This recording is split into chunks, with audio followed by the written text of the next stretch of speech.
जब डॉक्टर साहब को पड़ा ना इंजेक्शन, तब डॉक्टर साहब का और उधर तो मरीज का और उसका परिजन का वाह वाह वाह वाह वाह वाह हो गया। एक ही एंटीबायोटिक में पहुंच गए सीधा कूल कूल करने के लिए मोरिया होटल। अब बताइए ना, डॉक्टर साहब का वेशभूषा देख के लगता है आपको मनोचिकित्सक है? पेट जल गया, अब पट्टी निकाल के काहे नहीं दिखा रहे हैं? और वो पट्टिया पर कोंची लगा हुआ है, अब कह रहे हैं पट्टी छूने के लिए प्रेस वाला को हम देखे, तो प्रेस वाला कैसे छुएगा भाई? क्लिनिक चला रहे थे, अपना क्लिनिक जी। और ये निशांत कुमार के चक्रव्यूह में पड़ गए। जांच के दौरान पीएमसीएच के प्रिंसिपल की सरकारी गाड़ी वहां उपलब्ध थी उनके घर पर, क्लिनिक पर। क्लिनिक से निकलने वाले मरीजों ने बयान दिया, ये सब रिकॉर्डेड है, कि नरेंद्र प्रताप सिंह से उपचार कराकर निकले हैं। सिपाही तो बोलबे किया, कंपाउंडर वो बोल दिया कि डॉक्टर साहब तो इलाज कर रहे हैं। अब तो डॉक्टर साहब को एक के इंजेक्शन पड़ा और सीधे मोरिया होटल पहुंचे, तब एक नया विषय छिड़ गया कि मोरिया होटल का पेमेंट कौन किया है। हमारे साथ बातचीत करने के लिए जेडीयू के प्रवक्ता और एमएलसी नीरज कुमार हैं, हम सीधे इनसे बात करते हैं। सिर्फ जो पीएमसीएच के प्रिंसिपल को हटाया गया है, उन्होंने निशांत कुमार के ऊपर आरोप लगाया और कहा कि तानाशाही रवैया अपनाया गया है, मेरा पक्ष को नहीं सुना गया है। इसका प्रमाण तो एक ही हो सकता है ना, उनका सरकारी अंगरक्षक है और उसका नंबर भी बता देते हैं। हमारे वो चक्कर में पड़ गए मेरे 2317 संजीत कुमार है जी, जो सरकारी अंगरक्षक है। वह कह रहे हैं कि वह वहां पर 23 जून के घटना की जानकारी देते हुए उन्होंने कहा कि उस दिन सुबह 9:30 बजे से डॉक्टर साहब आवास पर नहीं, सह क्लिनिक पर ड्यूटी के लिए पहुंच गए थे। प्रिंसिपल साहब की मौजूदगी सुबह 10 बजे से अपने घर के ऊपरी हिस्से के ऊपर में क्लिनिक में थे, क्लिनिक चला रहे थे, अपना क्लिनिक, जी। और ये निशांत कुमार के चक्रव्यूह में पड़ गए। इनको अंदाज नहीं था कि स्वास्थ्य मंत्री इतना तेज दिमाग का आदमी है। स्वास्थ्य मंत्री के बिहाफ में 22 तारीख को जी, वहां पीएमसीएच के अधीक्षक सुपरिटेंडेंट ने उनको 7 बजे संध्या में जानकारी दिया कि माननीय मंत्री जी का कार्यक्रम है, हम स्वागत करेंगे, आपको धन्यवाद ज्ञापन करना है। उन्होंने सहमति दे दी। जो ही मीडिया में यह खबर आई कि ये अनुपस्थित है, तो निशांत कुमार ने कार्रवाई किया, कार्रवाई की बात कही, कार्रवाई की बात यही कही, वह पेट जलने का एगो बना करके फोटो सबको भेजने लगे। लेकिन तो क्या वो गलत दिखा रहे थे? मैं बता रहा हूं ना, लिखिए ना कैसे फंसे है फेरा में। जब बुरा समय आता है ना, तब परछाई साथ छोड़ देता है। उसी समय, ठीक उसी समय स्वास्थ्य विभाग की टीम पैरेलली गुप्त तरीके से 6 मरीज भेजा वहां, और उसने बताया कि डॉक्टर सिंह अपने क्लिनिक पर उपलब्ध थे।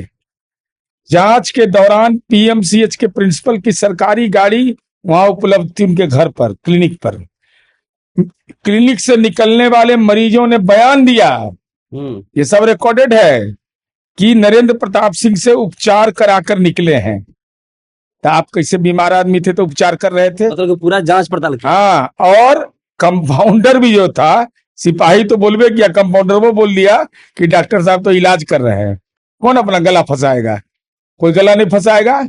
अब तो डॉक्टर साहब को एक के इंजेक्शन पड़ा और सीधे मोरिया होटल पहुंचे, तब एक नया विषय छिड़ गया कि मोरिया होटल का पेमेंट कौन किया है। एक लोक सेवक कहां से पेमेंट करेगा भाई? और बिहार गवर्नमेंट एम्प्लॉय का जो रूल है 1976, आपको किसने अधिकार दिया प्रेस कॉन्फ्रेंस करने का? आप स्पष्टीकरण देते, आप इस संबंध में कोई अभ्यावेदन देते, सीधे प्रेस कॉन्फ्रेंस। एक ही एंटीबायोटिक में पहुंच गए सीधा कूल करने के लिए मोरिया होटल। और पीएमसीएच के प्रिंसिपल की बड़ी जिम्मेवारी है, मरीज कराता रहे। इतना बड़ा हॉस्पिटल मेरा है, इतना दुनिया का सबसे बड़ा अस्पताल बनने जा रहा है, इतना बड़ा इंफ्रास्ट्रक्चर बनाया गया इसी दिन के लिए कि प्रिंसिपल गायब रहे वहां से, वो भी सहमति देने के बाद, और घर पर क्लिनिक चला रहा हो। ये तो गुनाह है मरीजों के साथ। तो जब डॉक्टर साहब को पड़ा ना इंजेक्शन, तब डॉक्टर साहब का और उधर तो मरीज का और उसका परिजन का वाह वाह वाह वाह वाह वाह हो गया।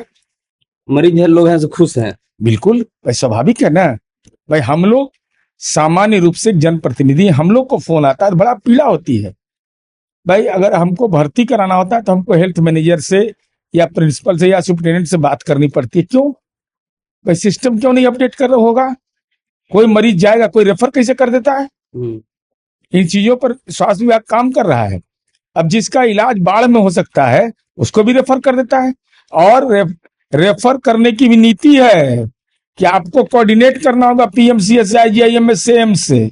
ऐसा नहीं कि आप रेफर करके भेज दीजिए। अब ये स्थिति इन लोगों ने पैदा कर दिया है। तो जो भाई, आप मानव जाति के लिए भगवान माने जाते हैं और आपका आचरण यह रहेगा। अब बताइए ना, डॉक्टर साहब का वेशभूषा देख के लगता है आपको?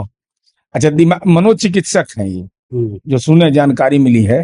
तो मनोचिकित्सक है, पेट जल गया तो पट्टी निकाल के काहे नहीं दिखा रहे हैं? देख लेते हैं सर आप। काहे नहीं पट्टी दिखाएंगे हम? हमको अगर है तो पट्टियां निकाल के दिखाएंगे। अब वो पट्टिया पर कोंची लगा हुआ है, अब कह रहे हैं पट्टी छूने के लिए प्रेस वाला को हम देखे। तो प्रेस वाला कैसे छुएगा भाई? वो इन्फेक्शन होगा कि नहीं? हम मरीज को देख रहे हैं, उसको इन्फेक्शन हो जाएगा तब तो दूसरे बीमारी से वो लेके चला जाएगा आपके यहाँ से। ये गुनाह इन्होंने किया और गुनाह की सजा मिलेगी। स्वास्थ्य व्यवस्था में अब किसी भी प्रकार की गड़बड़ी हुई तो बख्शा नहीं जाएगा। बिल्कुल, कोई भी विभाग में गड़बड़ी होगी, तंत्र को ठीक किया जाना ही लोकतंत्र में चुनौती होती है। जो चुनौती के रूप में निशांत ने लिया है, निशांत कुमार ने, जो भ्रष्ट लोग हैं उसको अशांत कर दिया है। तो चलिए, हमारे साथ एमएलसी नीरज कुमार थे। उन्होंने साफ साफ कहा कि स्वास्थ्य विभाग क्या, या किसी भी विभाग में अगर किसी तरह की गड़बड़ी होती है तो उसके ऊपर एक्शन लिया जाएगा, कार्रवाई किया जाएगा। बाकी इस वीडियो को देखने के बाद क्या सोचते हैं, कमेंट बॉक्स में अपनी प्रतिक्रिया दें।